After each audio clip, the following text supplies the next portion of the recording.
Our last guests today are Town Administrator Chris Clark and Board of Selectmen Chair Mike McCaskill. There are a few articles in the warrant that are what we call selectmen's articles, and also Chris is going to discuss DPW articles, so take it away. Thank you again for the opportunity. I know that you had a discussion already on some of the capital items, so I thought what I would do is cover one of the ones, or some of the ones that weren't covered by previous speakers.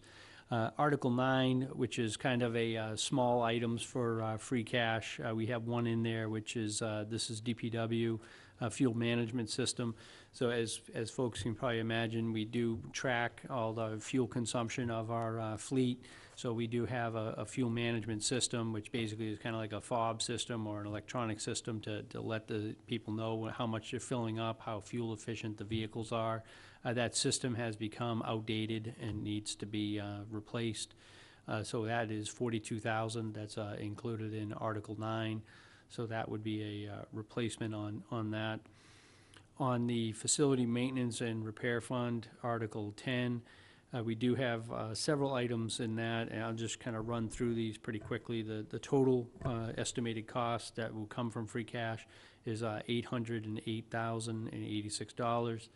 On these items, there's only 6 of them. The community center gym floor resurfacing, so that's something that needs to be redone. So the community center gets a lot of use.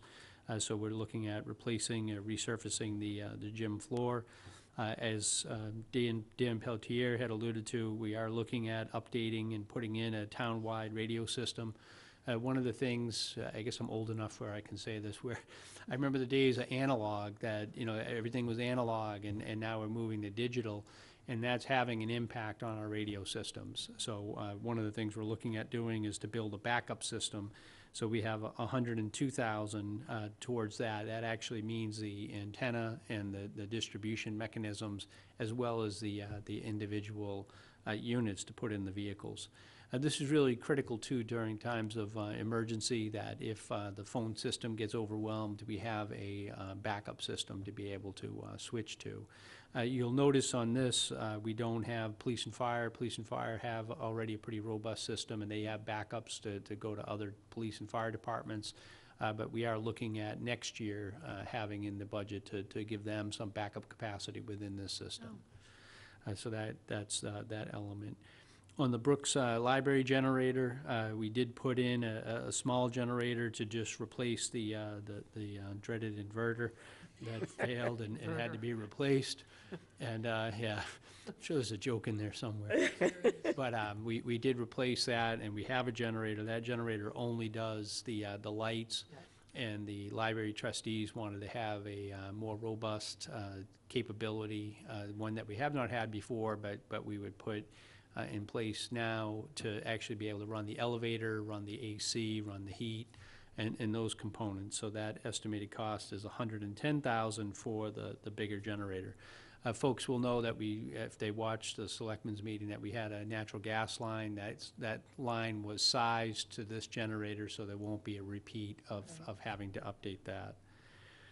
On the last two, the police department had the public safety. He already commented, so I'm not going to repeat that. On the recreation, Red River Beach, which is really one of our most busiest beaches, one of the real tourist attractions for folks to come into the community. That parking lot has seen better days, and the thought process was to go in and resurface that and put some elements of drainage in to make that more appealing to folks when they come into the community. So that's $225,000. And as I've only been here for a little over 3 years now, and as Eric Beebe tells me, that Red River Beach has constantly, year after year, just gotten and attracted more and more folks. So a kind of an important piece to our recreation and tourism puzzle. And then what we have the DPW, the 125 that we have been putting into the middle school. I have used the words in the past, and will continue to use them, at least initially here, to do minimal maintenance. But as we become more successful with the board's initiative to make the middle school into a cultural center, I think we have almost the entire first floor rented out, or close to being rented out. That we do have another article in the warrant to create a revolving fund. So as we generate money from the renters, we will put that back into the building. So we're only going to be able to go so far with minimally maintaining things. People will want hot water when they go to the bathroom and things like that to wash their hands. So we are moving beyond, but for this request, it's 125,000 in terms of that. Great. I don't know if there's any questions or if you want me to. No, I think. No, I'm just surprised, not surprised, pleasantly surprised that the first floor is rented. Yeah, I know I've been over, I know the chairman's been over, and they had a little function probably a couple weeks ago of kind of the starving artists and how they're doing, and you know, what a good group of people, and you know, there's a lot of talent, and one of the things that I hadn't really thought about is we had initially thought maybe about having an incubator site. You know, would that spawn any businesses? And I don't remember which artist, but I thought one of them had her studio there and then opened one in Hyannisport. Not Hyannisport, Harwichport. And so she has a studio that she now sells some of the paintings downtown here.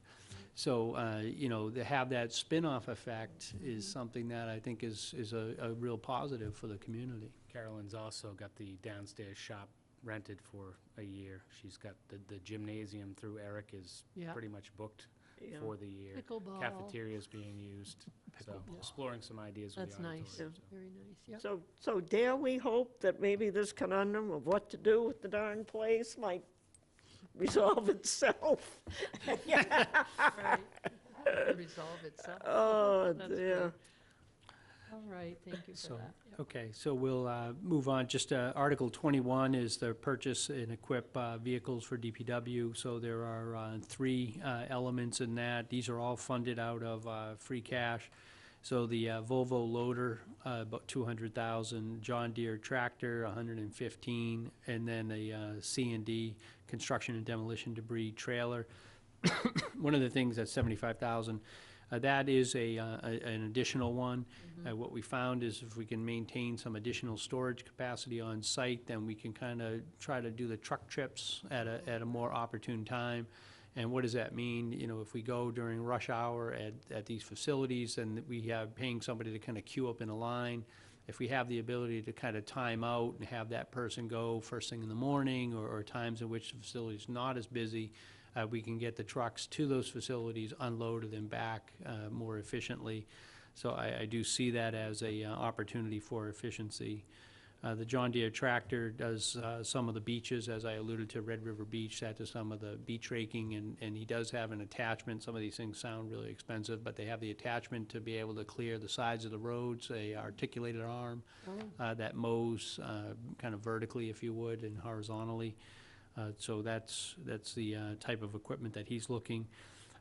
The Article 22 is the road maintenance program. The town has a longstanding practice of trying to put about $1.4 million towards roadway improvements. And what we do, the approach that we take is to whatever money we get from Chapter 90, which is a direct state pass-through, we get about $700,000 that we try to match that to get to that $1.4 million.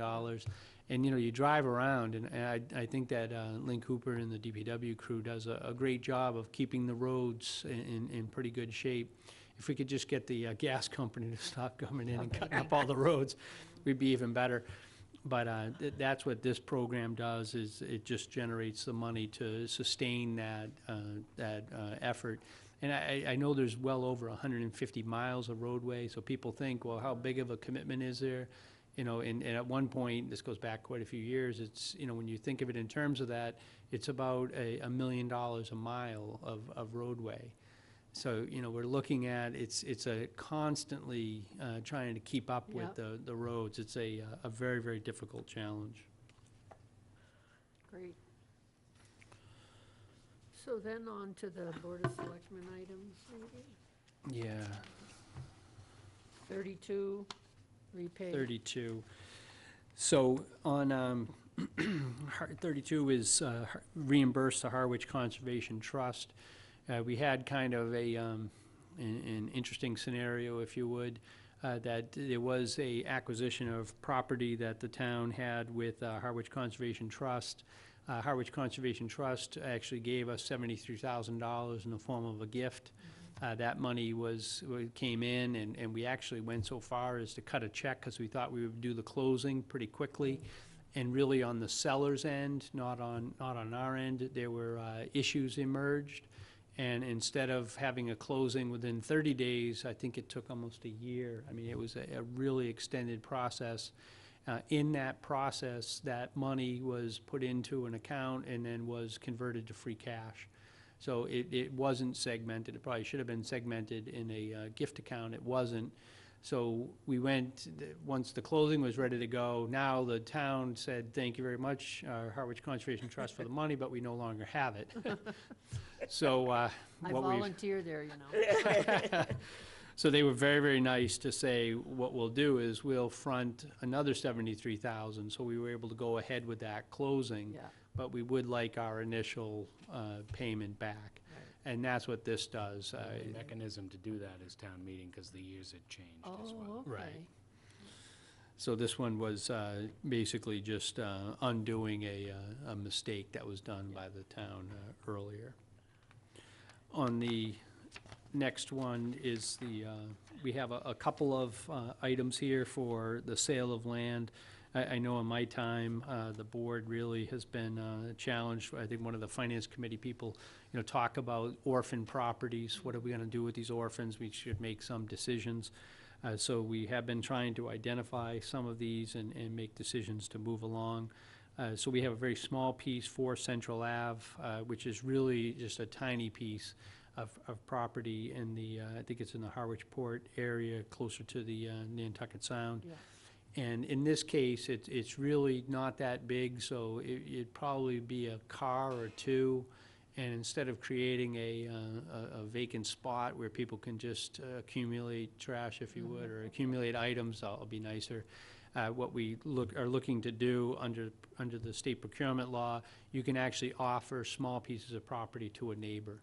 So here would be, and we're in the process of putting together a notice or a bid to folks. The assessing office has valued this property around $4,000. So we're not talking about a lot, but we could probably get a better tax return, if you would, for our money by selling it to one of the neighbors and then having the neighbors be able to make better use of it. So that's what this is.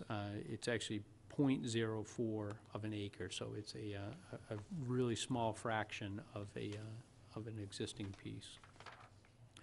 Article 34, the selectmen have really, I think, taken a leadership role in terms of 203 Bank Street.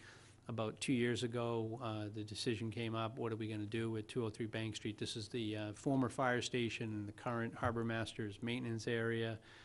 In that, a determination was made that the harbor master, as he's already alluded to in your earlier presentation, that he's going to hopefully move down to Saquatucket Harbor, and he'll be able to be down there, and that will no longer have a need for the current site.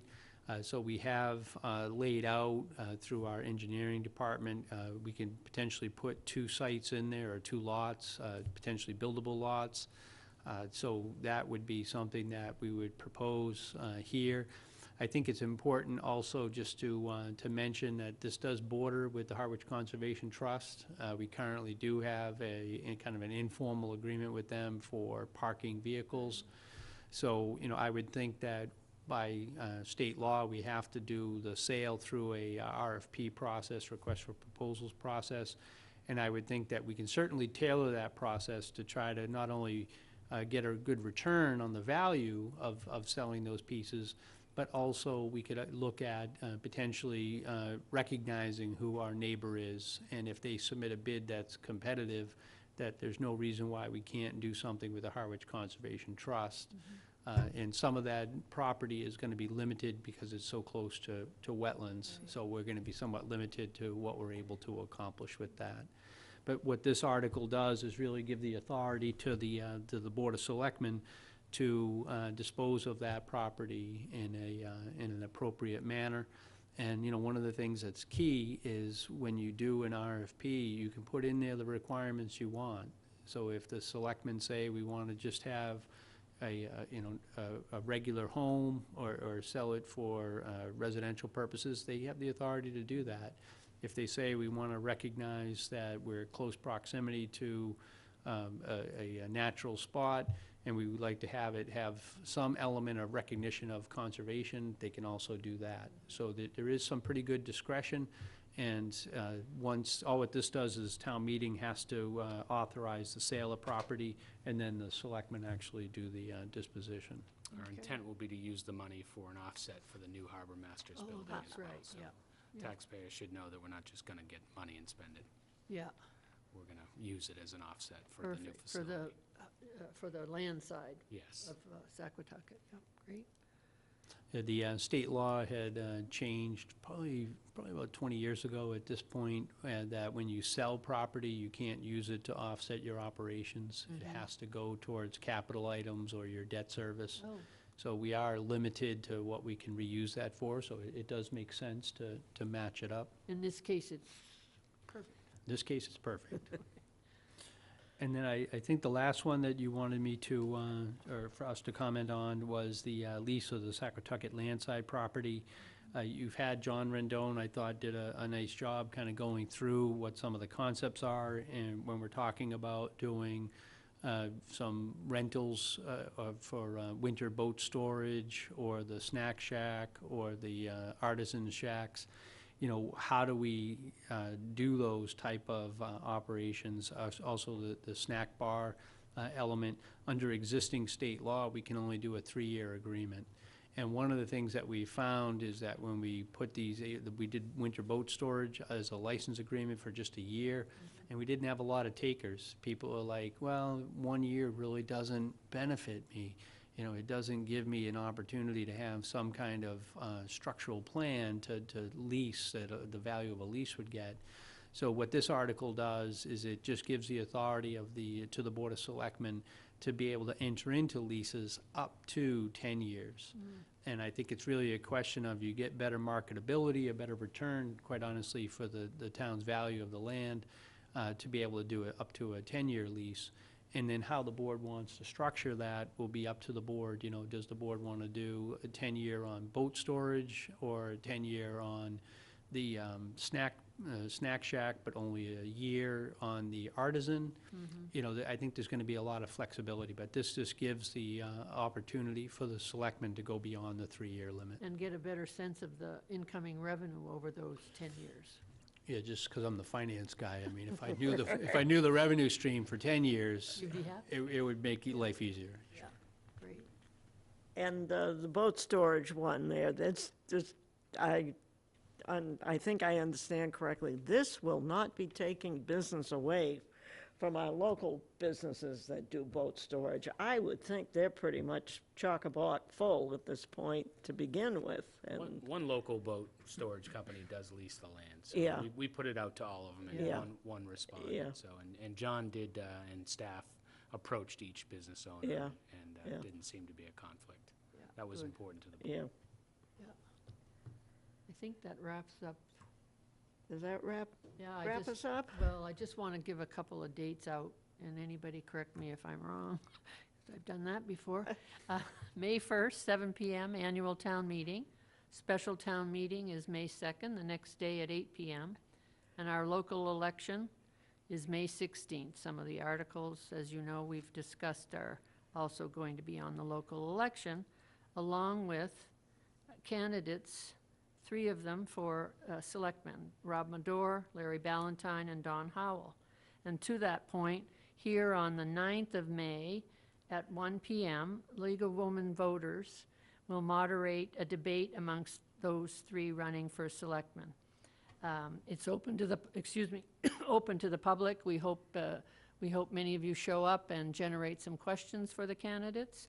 I'll also mention that we'll tape, we will be taping that and show it numerous times before the town meeting, the town election. And then we'll also have interviews with those running unopposed for their offices, 2 for the Monomoy Regional School District, Sharon Stout and Steve Crafey. Mary Ward and Joanne Brown for Brooks Free Library, and I think that's it. Alan Thompson's also running, may or may not. I don't think he likes to be in front of the camera sometimes, I'm not sure. Anyway, we welcome if he comes. So that's it for the Voter Information Committee. You want to wrap it? Oh, yes, thank you to all our guests. A big Oh, thank gosh. you to Jamie for taping. And just a comment, you know, in a time when a lot of people are feeling alienated from their government, in Harwich, there is no reason to do that. And as it's been said many times, town meeting, purest form of democracy in the world. So we hope as many people can get themselves to town meeting as possible. Thank you. Thank you, Peggy. Thank you for having us. Yep.